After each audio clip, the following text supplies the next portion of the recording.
I believe there is one huge difference between how successful people think and how unsuccessful people think. This one difference in thinking is what keeps the 99% majority stuck in a life of failure and mediocrity. You see, thousands and thousands and thousands of years of history have shown us that successful people don't really share any common background or traits or physical appearances or talents or anything like that. They're not from a specific demographic. It's all about how they think, and their thinking dictates their actions, which dictates their results. So, what is this big difference in thinking? Well, the big difference is in how they approach any challenge. Unsuccessful people think that I don't know how to do this, so I'm not going to try it, I'm not going to attack it, I'm not going to go after it. Unsuccessful people stay stuck in their comfort zone. They are limited by their past, what they have been able to accomplish, what they are today, and what they know. And that allows them to say, I don't want to accept this challenge, I don't want to try it, or I don't think it'll work for me.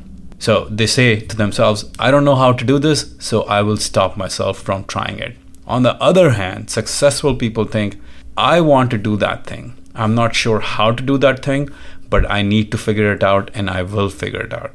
So instead of saying, I don't have the resources to do that thing, I don't know how to find that resources, they say to themselves, I can figure this out. They say to themselves, it is my job to figure this out. They make it a game for themselves. They make it a challenge that they want to overcome. This essentially is the difference in growth mindset and fixed mindset, as Dr. Carol Dweck talks about in the book Mindset. Unsuccessful people have a fixed mindset. They think to themselves, I don't know how to do this, so I will not even try it. I will stop myself. On the other hand, successful people have a growth mindset. They tell themselves, I don't know how to do this, but I can figure it out. I can grow and figure this out. So let's go attack this challenge.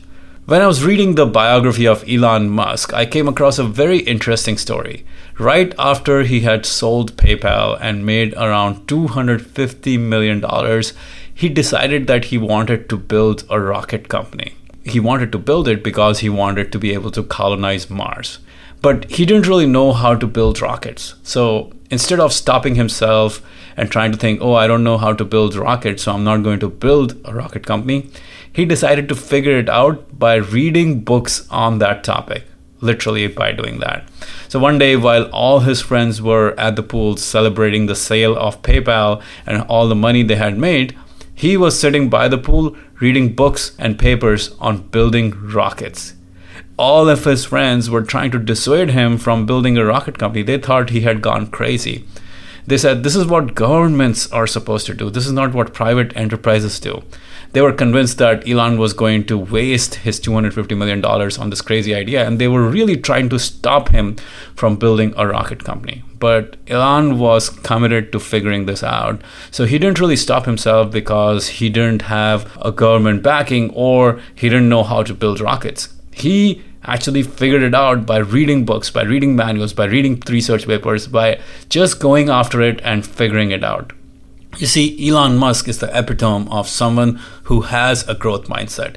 He told himself, I can figure this out, we can figure this out, let's go do it. And as you know, today, his company SpaceX is wildly successful and they have been able to launch rockets into space.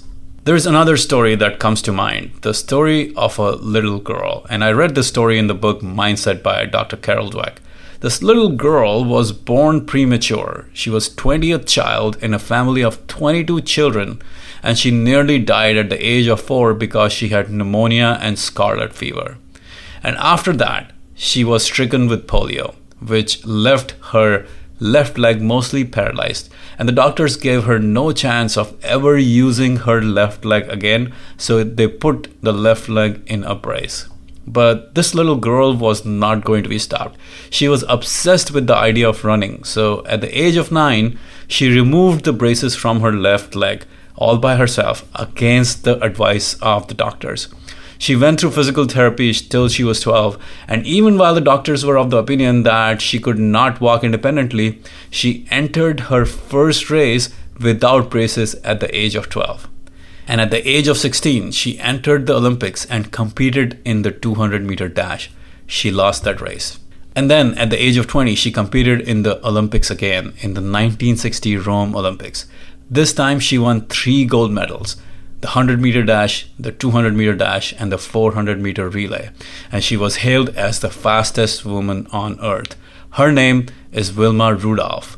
Now you might be wondering, how is it possible that a girl who had polio in her leg, who was in leg braces till 9, who was told by doctors that she would never use her left leg again, so how is it possible that she became the fastest woman on earth, winning 3 Olympic golds? Did she have any special gene or traits or physical gifts? Or was it because she believed she could figure it out? She believed she could figure out a way to run even though she had polio, even though she had braces on her legs till the age of 9.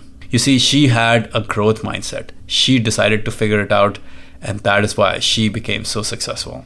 So the question then is, what must you do? Well, whatever it is that you are stopping yourself from, that you feel you don't have the resources for, or you think you don't know how to do it, or you feel you don't have the skills or talents or abilities for it, make it your job to figure it out. Make it a mission to figure it out. Put that on your calendar. Take action on it. Become a beast who is going to hunt that thing down, the thing that is stopping you. A beast who is going to figure it out no matter what. You see, this is how you will become incredibly successful, my friends. I wish you the very best of luck on your journey.